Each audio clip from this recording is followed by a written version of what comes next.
AWR presenta un espacio con el apoyo de la Unidad Médica Adventista de Bucaramanga. Aquí comienza Medicina para Todos.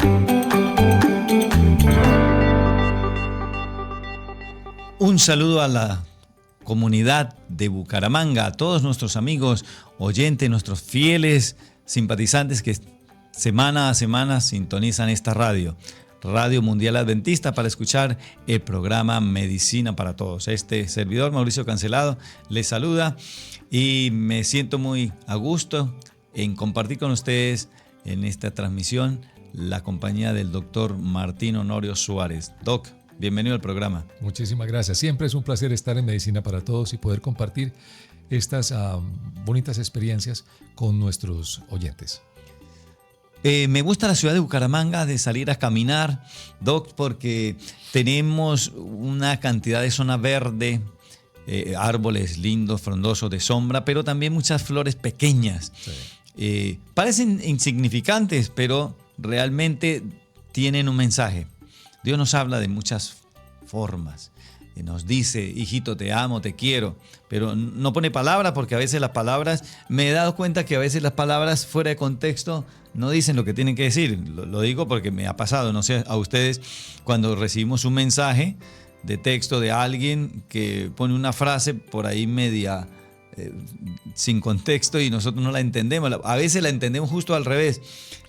¿Sí? Bueno, en estos días me pasó que sí. Me llamaron la secretaria y me dijo, ya tiene un paciente, el paciente ya canceló la cita, y entonces pues, ok, entonces me fui a hacer otra cosa, y cuando estaba haciendo otra cosa me llamó la secretaria y me dijo, doctor, tiene la cita, ¿por qué no se encuentra en su consultorio? Y yo le dije, pues porque usted me indicó que la paciente canceló la cita. Y ella, riéndose, me dijo, lo que significa cancelar es que pagó la cita, ¿no? Fíjense que una palabra puede hablar lo opuesto. Sí, transmitir. Bueno, para que eso no ocurra, Papá Dios, que nos ama tanto a los niños como a los grandes, a los enfermos como a los médicos, nos dice te amo, pero lo dice de una manera que no dé lugar a una confusión ni a una mala interpretación.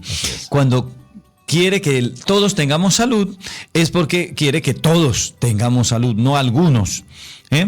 Y cuando piensa en darnos una medicación, no piensa en asustarnos con la medicación. Yo recuerdo cuando era chico, cuando me decían vamos a ir al médico, yo salía corriendo. No, porque uno se imaginaba que el médico era un señor allá grandote con una máquina que tenía una púa, que le iba a poner una puya. Así, y que, claro, el médico era sinónimo de pullas. Sí, exacto. Y no, Dios no quiere eso. Entonces nos da medicina a través de medios que nos hacen sentir paz. Por ejemplo, los medicamentos de Dios son para todos, sí, y no despiertan miedo. Por eso ha creado medicamentos en contenedores muy interesantes como las flores. Sí. Hace un par de semanas hemos empezado a hablar de esos medicamentos, ya mencionamos algunos como la manzanilla, por ejemplo, y hoy hablaremos de un medicamento sumamente esencial, digo yo, porque todos en algún momento hemos atravesado un proceso de inflamación, de enfermedad, y pensamos en cualquier otra medicación de laboratorio.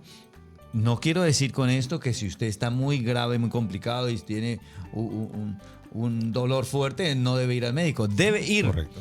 Pero tenemos que elegir entre dos cosas, entre prevenir o asistir a la terapia. Si usted no se cuidó, debería pensar en ir a la terapia lo más pronto posible para que su médico le diga qué hacer.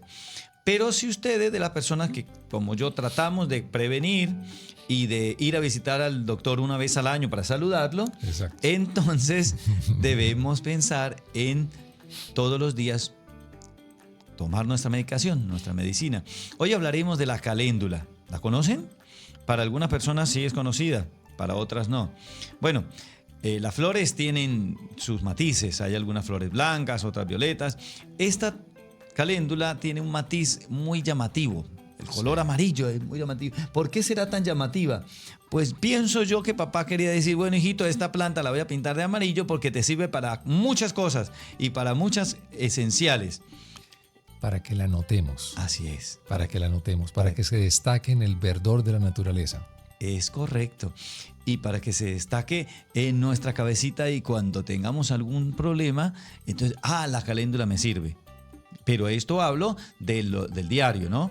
Cuando ya tengamos algún proceso ya avanzado y ya no, hay que correr al médico, al doctor y ponernos en las manos de Dios para que Él le dé el Espíritu Santo y nuestro médico nos pueda ayudar, ¿de acuerdo? Doctor Suárez, Señor. ¿usted alguna vez leyó o le interesó la caléndula? Sí, claro. Sí.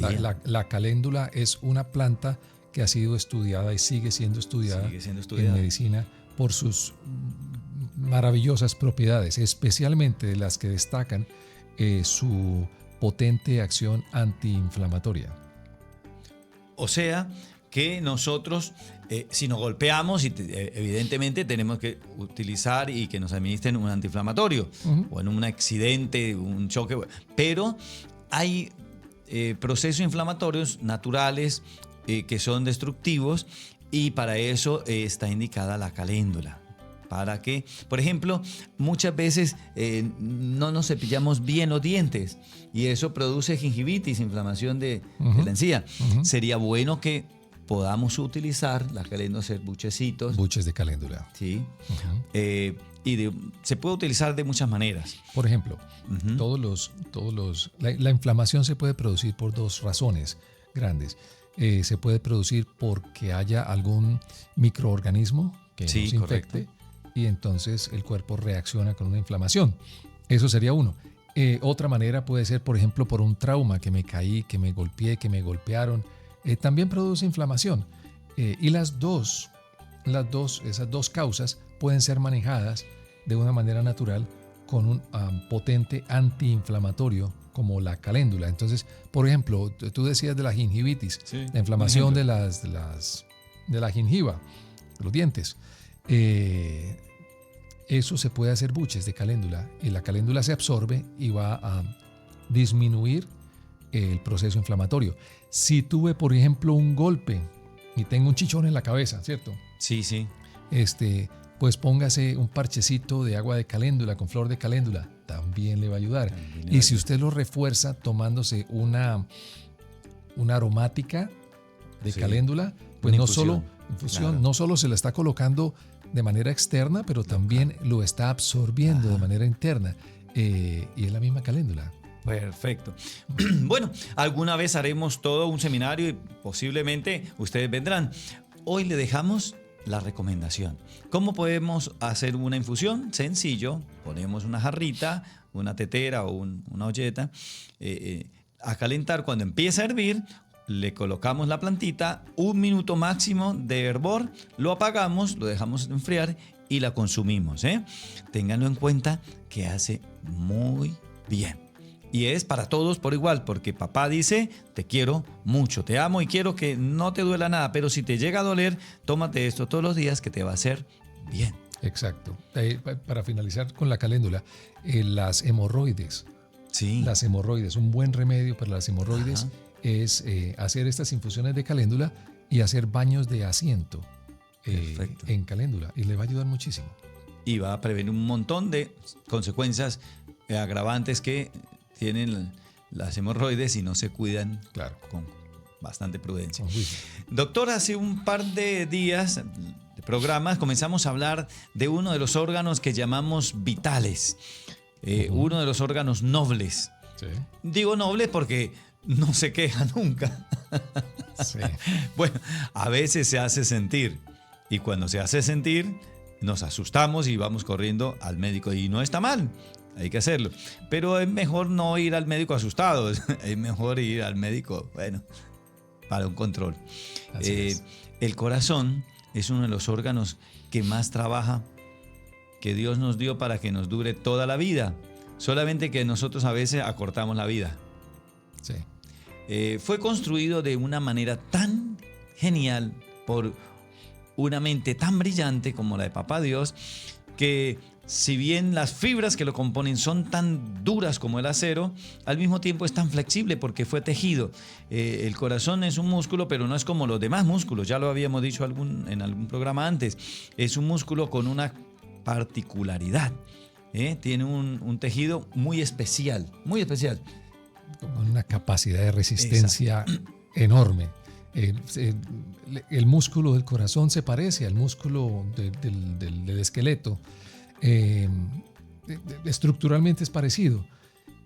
Pero si yo pongo a un músculo, como decir los músculos de los brazos, y empiezo a alzar un ladrillo y hago repeticiones, 20, 50 repeticiones, lo hago bien, pero a las 100 repeticiones ya estoy cansado, a las 1000 repeticiones ya no duele soy capaz. Un montón. No soy capaz. El corazón no para nunca, no para nunca. Pues cuando para nos morimos. Y existe una estadística muy interesante, yo no sé si tú la tienes, sí, Mauricio, para compartir con nuestros oyentes. ¿Qué tanto trabaja el corazón? Estuvimos acá trabajando con el doc, haciendo cuentas, ya no somos matemáticos, pero nos gusta a veces. Resulta que el corazón por minuto trabaja entre 60 y 70 palpitaciones, ¿no? Digamos, en reposo. De 60 a 100. Cuando una persona está corriendo con alto rendimiento, pues un poco más, pero hablemos de alguien tranquilo, normal. Tú sentado ahí donde estás. Calculémosle 70 pulsaciones por minuto. En un día, entonces tendríamos más o menos 100.800 pulsaciones por día. Y en un mes, más o menos unos 3 millones de pulsaciones, de palpitaciones. Wow. Bastante. Y si queremos pensar en más o menos una persona que viva unos 70 años. ¿En un año? Bueno, ¿Cuántas? En un año serían 36. 12 por 3, 36 millones de palpitaciones. En un año, solo en un año. Sin parar. Sin parar. Wow. Fue diseñado para durar. Y en una vida de... Y en una vida... Póngale 70 años. Sí, ¿Cuánto? Estaba calculando y sería 36 por 70. Eso nos llevaría a unos 25 millones. 36 millones al año por 70. Sí. 36 millones al año por 70. Cuando ustedes hagan las cuentas 21, 210, 250 millones más o menos. 2.500 millones. 2.500 millones, correcto. Wow. Así que si Dios no lo hubiera tenido en cuenta, no fallaría. Fue diseñado para que durara mucho. Sin embargo, doctor, nosotros somos capaces de romperlo. Y cuando se rompe el corazón, hay un nombre técnico. Y usted es el que es experto en eso. ¿Cuál es el nombre técnico cuando se nos rompe el corazón? Pues básicamente cuando hablamos de que se nos rompe el corazón es que falla el corazón. Y cuando falla el corazón, típicamente es que ha ocurrido un infarto. Un infarto en el corazón significa que un área del corazón, del músculo cardíaco, se está muriendo. Las células se están muriendo por física asfixia. No les está llegando ni el oxígeno que necesitan, ni les está llegando la glucosa que necesitan, porque glucosa y oxígeno significa energía, esa energía que producen las mitocondrias de las células cardíacas, que es lo que permite que la máquina, la bomba del corazón siga funcionando. Si no llega a cierto sector del corazón, del tejido cardíaco, pues se empieza a morir. Eso es lo que llamamos nosotros un infarto. Lo podríamos comparar, por ejemplo, como un río que está regando un terreno fértil, pero que en algún momento hubo una avalancha, que diría yo, sí, y se tapó ese río, una represa, y deja de irrigar. Entonces todos los pescados que estaban desde el punto donde se represó el río hacia abajo van a morir. No se mueren al instante, durarán unos minutos. Toma tiempo, claro. Unos minutos, ¿cierto? Mientras van muriendo, pero mueren literalmente de asfixia. Exactamente ocurre al corazón, eso lo llamamos un infarto. Es un contrasentido, Doc, que el corazón que trabaja toda la vida para que de una manera constante nos llegue oxígeno hasta el último extremo de nuestros pies y que nos llegue glucosa y alimentos, nutrientes para todo el cuerpo, él mismo tenga que morir porque no le llega oxígeno ni le llegan nutrientes. Es una cosa, ¿cómo se diría? Media absurda, ¿no? Pero así pasa. Una utopía. Y no es porque esté mal diseñado, sino es porque el usuario no lo sabe usar. Lo maltrata. Lo maltrata. Sí, llamemos maltrato. ¿Qué cosas son las que hacemos mal y acuñamos la palabra maltrato? ¿Cómo maltratamos el corazón? Bueno, hay varias formas, pero quizás la más común es porque los tubos, en otras palabras, por donde va la sangre, para ponerlo de manera sencilla, el corazón tiene arterias que están irrigando esos tejidos a cada segundo. Esos tubos, esas arterias, se pueden empezar a taponar, a tapar poco a poco, se van taponando y se van taponando de una cosa muy sencilla, de grasa. De grasa. Sí. Hemos visto que cuando los plomeros van a reparar la tubería de plomería de los restaurantes, así es, ¿verdad? Una de las cosas que encuentran es que esos tubos están casi copados de grasa dura. De grasa dura. La grasa dura. La grasa porque toda la grasa que se saca, pues que se limpian los platos o que se limpian las bandejas o ese tipo de cosas, van por el agua y el agua cae a esas tuberías. El agua sigue rodando, pero la grasa se va pegando a los bordes de la tubería. Cuando el plomero va a arreglar, encuentra que esas tuberías por dentro están casi tapadas de grasa. Pues lo que nosotros tenemos en las arterias coronarias, que son las que están proveyendo de sangre al mismo tejido del corazón, encontramos lo mismo. Son tubos y se encuentran tapados. Cuando se van tapando al punto de que ya no puede pasar sangre, ese es el momento que se represa la sangre y crea un infarto de ahí para abajo. A partir de ese punto. A partir de ese punto. Entonces, el corazón tiene su propio sistema circulatorio para que le llegue sangre y funcione bien. Esos vasos se llaman coronarias, arterias coronarias, o sea, son las arterias que tiene el corazón para su circulación interna. Pero se tapan, porque nosotros le suministramos comida con mucha grasa. No estamos diciendo que es malo comer grasa, o sea, la grasa y los lípidos y las proteínas, todos son necesarias, pero los excesos de grasa, y hay una clase de grasa específica, ¿no, Doc? Hay una que más se transforma en ese tapón, son las grasas saturadas, ¿no? Grasas saturadas, grasas saturadas. Trans, son correcto. Venenosas. Ya se entran al torrente sanguíneo, comienzan a circular, pero mientras circulan se van quedando por moléculas pegadas por todo lado y llegan hasta el mismo corazón. Y entonces, poco a poco, con los años, a los 3 millones, a los 36 millones de palpitaciones constantes, a los 1.000 millones. Se va engrosando y pasa que la grasa esa, que al principio es flexible, después ya no es flexible, se solidifica, se vuelve como una pasta, como concreto. Sí. Y hace que la arteria que es flexible, que se estira, ya no pueda hacerlo. Sí, y cuando se ha estudiado eso, Mauricio, el mismo cuerpo trata de limpiar la grasa de la tubería. La tubería de la plomería de un restaurante no se puede, no tiene un autolimpiado. No, hay que venir el plomero, romper y que poner uno nuevo. Sí, exacto, básicamente. El cuerpo sí, el cuerpo tiene unas células específicas, se llaman las células espumosas, que ellas van y recogen esa grasa y la meten para más adentrico de la pared, y se va llenando la barriguita de la arteria, y todo lo que se necesita es que en el flujo de sangre en algún momento se rompa un poquitico esa membrana.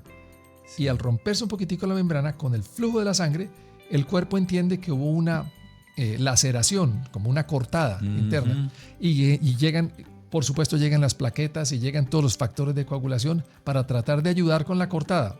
Y lo que están haciendo es terminar de taponar lo que se había comenzado con el bultico de grasa. A ese proceso se le llama un proceso ateromático, que se forma un tapón. Y ese tapón en algún momento corta todo el tránsito completamente, cuando parecido como a un camión se atraviesa en una autopista, queda atravesado y ninguno pasa ni para arriba ni para abajo. Entonces ahí comienza la muerte de las células del tejido. Y fíjate que hay cosas interesantes. Yo siempre pensé que los que hacían infartos, la mayor prevalencia de infartados, eran las personas de 60 o 70, 80 años. Pues sí, porque uno se imagina. Uno se imagina, Está entre más más gastado, tuvo más más desgaste, tapado. claro, más tapado. Y la situación que se da es el siguiente fenómeno. Cuando van pasando los años y se van poco a poco tapando las arterias, el cuerpo empieza a desarrollar otros conductos secundarios para que se pueda irrigar ese mismo tejido. Entonces lo que pasa es que cuando la coronaria mayor se tapona, Ajá. pues ya se han desarrollado otros conductos secundarios que entran a cubrir ese tejido y no se da un infarto mayor. Ajá, o sea que el cuerpo se va preparando. El cuerpo corazón se va como que lo preparando. Pero cuando no se ha llegado a ese grado de irrigación colateral, Bien. el problema es mayor. Entonces, ¿cuándo se da? Cuando la persona tiene 35 años, cuando la persona tiene 40, 45 años, en que tiene un porcentaje elevado Obstrucción. de obstrucción grasa, Ajá. ¿no? Pero él piensa que no, y todavía tiene pues mucha fuerza y Claro. mucha energía. Vámonos a jugar fútbol, vámonos a jugar básquetbol, vamos a correr hacer en ejercicio, bicicleta. a correr en bicicleta. Claro. Y el pobre corazón tiene que esforzarse para darle sangre, oxígeno, nutrientes a los tejidos de una manera forzada por el ejercicio. Es en ese momento, como no tiene suficiente edad, no tiene suficiente irrigación colateral, que se le tapona la arteria coronaria principal. Ajá. Y no hay forma de sobrevivir. Entonces los mayores infartos, los infartos más mortales, se dan, por estadísticas se han visto entre los 35 y 45 años más o menos de edad. Usted está tomando nota, está atento. Es importante saber esto, porque nosotros al tratar de mantenernos jóvenes y hacer todo lo que hacíamos a los 20 y todo lo demás, estamos caminando cerquita del borde del precipicio. Si llega a sentir algunos de lo que vamos a nombrar, síntomas y signos de alarma, esté atento. Doctor, ¿se puede uno más o menos comenzar el cuerpo le va avisando? Mire, señor, por favor, baje el ritmo, Sí, organice claro. su vida. ¿Qué cosas tenemos que tener en cuenta? Sí, claro. Entonces veamos ¿Qué señales? veamos de la manera A lógica. ver. Si el corazón está perdiendo su irrigación porque las coronarias se están tapando, Y por lo tanto pasa poca sangre. correcto. Entonces, cuando nosotros lo esforzamos con ejercicio, el cuerpo va a sentir de que no le está llegando suficiente oxígeno porque la bomba está medio tapada. Ajá. Y entonces se siente la persona cansada, fatigada. Entonces, al principio se siente fatigada cuando jugó, ¿cierto? Sí, Cuando normal. hizo un ejercicio, Sí, pero sí. se fatigó más de lo normal. Luego se da cuenta con el paso del tiempo que no es cuando está haciendo ejercicio, es cuando está caminando rápido. Luego progresa y ni siquiera cuando está caminando rápido, cuando está caminando normal, va fatigado. Y por último, se fatiga cuando un pequeño esfuerzo, va a subir unas poquitas escaleras y siente esa presión en el corazón. Como si hubiera corrido una maratón. Como si, es correcto. Eso es como el principio de la situación. Ahora, cuando se da el infarto, cuando se está presentando el infarto, ¿qué hemos visto? Típicamente la persona siente un dolor opresivo en la zona donde está el corazón, en el pecho. Como ellos lo describen como si se le sentara a uno un elefante encima. Ese tipo de opresión es grande, que no deja respirar. Y se ve acompañado por otros síntomas. Por ejemplo, el mentón, la parte del cuello frontal, sí. se empieza a dormir. Ellos sienten ese adormecimiento. Ajá. Y se traslada típicamente hacia el hombro y el brazo izquierdo. Ese Se adormecimiento. Se duerme. Como sí. una sensación, Una sensación. como si estuviera anestesiado. Sí, como si Así. estuviera anestesiado. Ajá. Más el dolor opresivo. Más el dolor. El dolor opresivo. A veces se confunde con una gastritis, ¿cierto? Llegan al hospital, doctor, tengo un infarto. Y uno mira y es que se comió unos frijoles a medianoche. Se puede dar la misma sensación. Pero cuando uno está en urgencias y el paciente le dice a uno, doctor, no me deje morir, siento que me estoy muriendo. Esas son palabras muy típicas de una persona que está teniendo un infarto. porque el cerebro sabe lo que está pasando y le pone en palabras lo que siente. La urgencia. Claro, porque todo nuestro cuerpo está conectado y el cerebro nos ayuda a darnos cuenta. Por eso no debemos dejar pasar esas sensaciones, esas alarmas. Porque hay personas que vienen y dicen, no, tranquilo, no, comió algo, debe ser que jugaste la pelota ayer. Sí. Claro, sí jugó la pelota ayer, por supuesto, pero estaba en una condición extrema.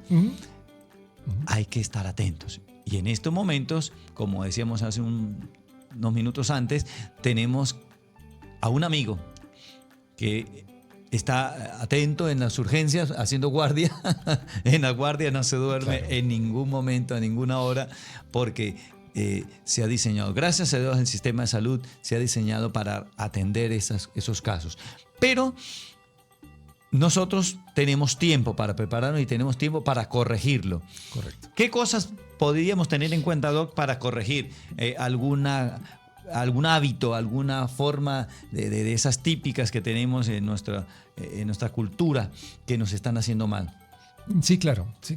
Lo primero que uno hay que hacer es no pensar en pastillas. La pastilla no es la solución primaria. La solución primaria es encontrar la causa fundamental de lo que está ocurriendo. Las pastillas son un complemento bueno cuando se necesitan, claro. pero hay que buscar siempre la causa fundamental. Por ejemplo, si sabemos que la causa fundamental es que se están taponando las arterias por grasa, entonces lo primero que diríamos es comamos menos grasa, ¿cierto? Porque al comer menos grasa pues estoy aportando menos al taponamiento de mis propias arterias coronarias.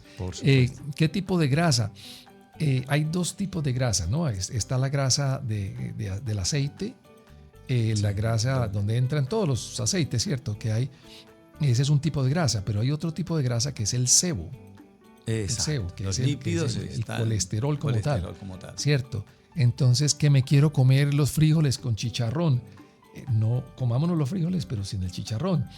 Que queremos comer, que grasa en hamburguesas. Me encantan las hamburguesas y ojalá friticas y con basta que chorree así el aceite, porque el aceite tiene una característica y es que hace saber mejor las cosas. Sí, claro. Aumenta el sabor. Por supuesto. Entonces, ¿qué hacer?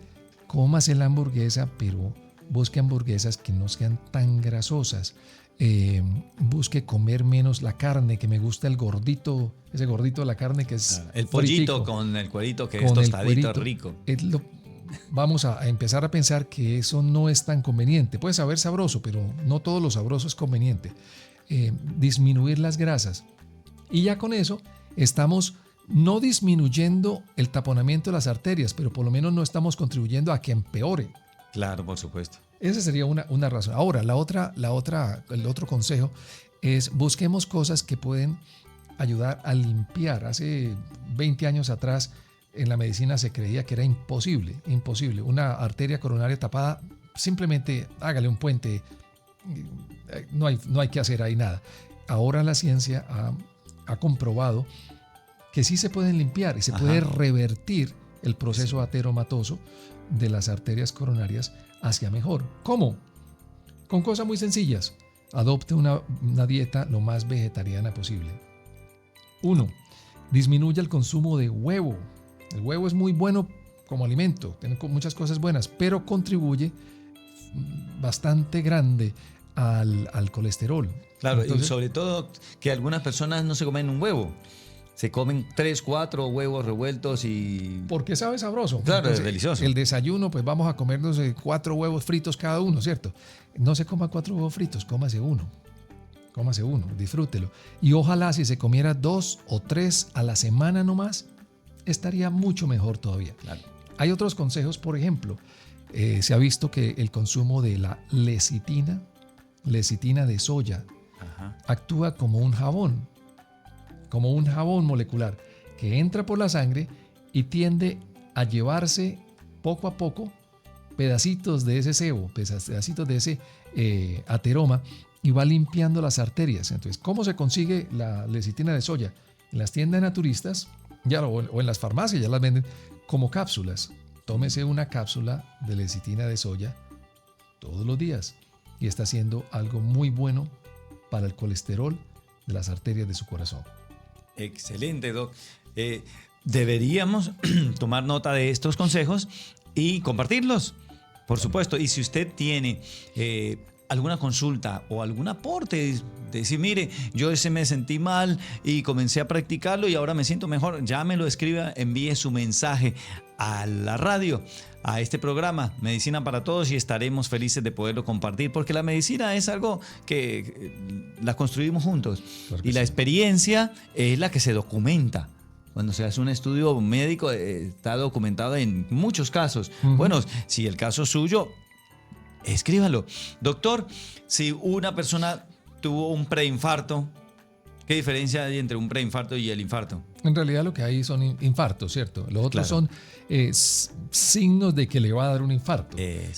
Como lo que llamamos angina de pecho, ¿cierto? Es ese dolor cuando estoy haciendo ejercicio o grandes esfuerzos o pequeños esfuerzos y siento ese dolor en el pecho. Es un dolor anginoso. El corazón está contando que está teniendo problemas para trabajar. Y le está pidiendo, por favor, ayúdeme. Taponado. Bueno. Una pregunta, por ejemplo, que hacen muy a menudo los pacientes es, doctor, ¿es bueno el ejercicio o no es bueno el ejercicio para mejorar las arterias coronarias? Y la respuesta es sencilla. Depende. Si usted tiene ya un proceso coronario serio diagnosticado, que no está fluyendo la sangre bien por un sector del corazón, no se ponga a hacer ejercicios fuertes. No agarre esa bicicleta y se va a subir el alto de la línea, ¿cierto? 50, 100 kilómetros, esforzando su corazón. No lo haga, porque ya el corazón está peligrando. No. Es como cuando tenemos las llantas del carro medializas. Entonces, correcto. No se vaya a un viaje de 10 horas, porque de pronto no. Sí. Le puede servir para moverse en la ciudad, ¿cierto? De a poquito. Claro, de a poquito. En otras palabras, haga ejercicio, sí. El ejercicio es bueno para el corazón, sí.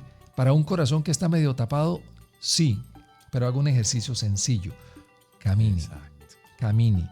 Vaya a la piscina y nade un ratico sin hacer esfuerzos mayores y cambie sus hábitos alimentarios, que eso es importante y lo va a hacer muy bien.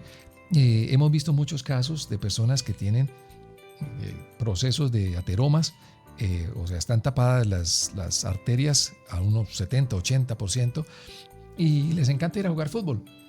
Y se van un domingo en la tarde a jugar fútbol y se emocionaron jugando fútbol y es el delantero, hizo un gol y de pronto caen ahí con un infarto y mueren.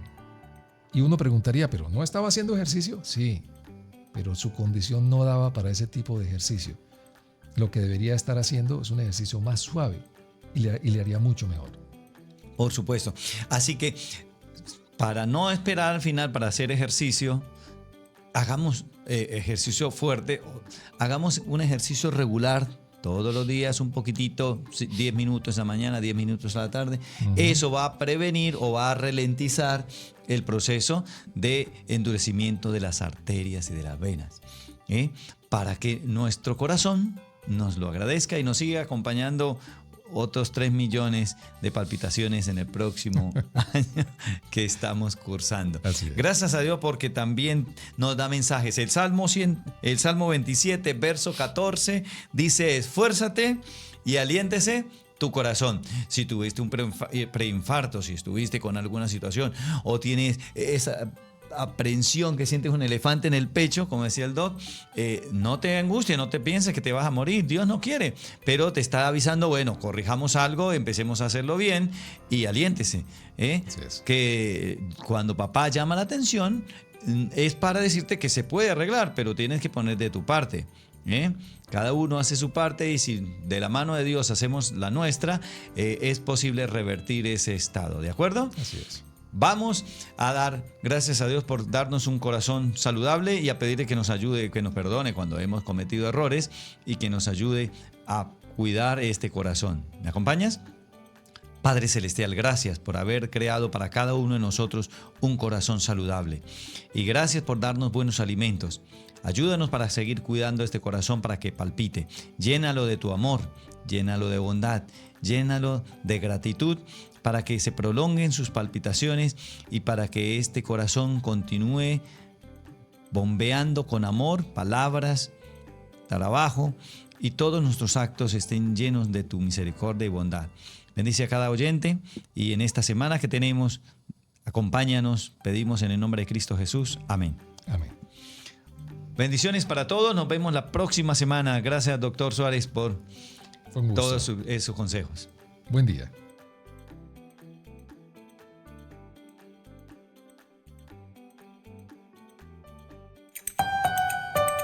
Un espacio con el apoyo de la Unidad Médica Adventista de Bucaramanga.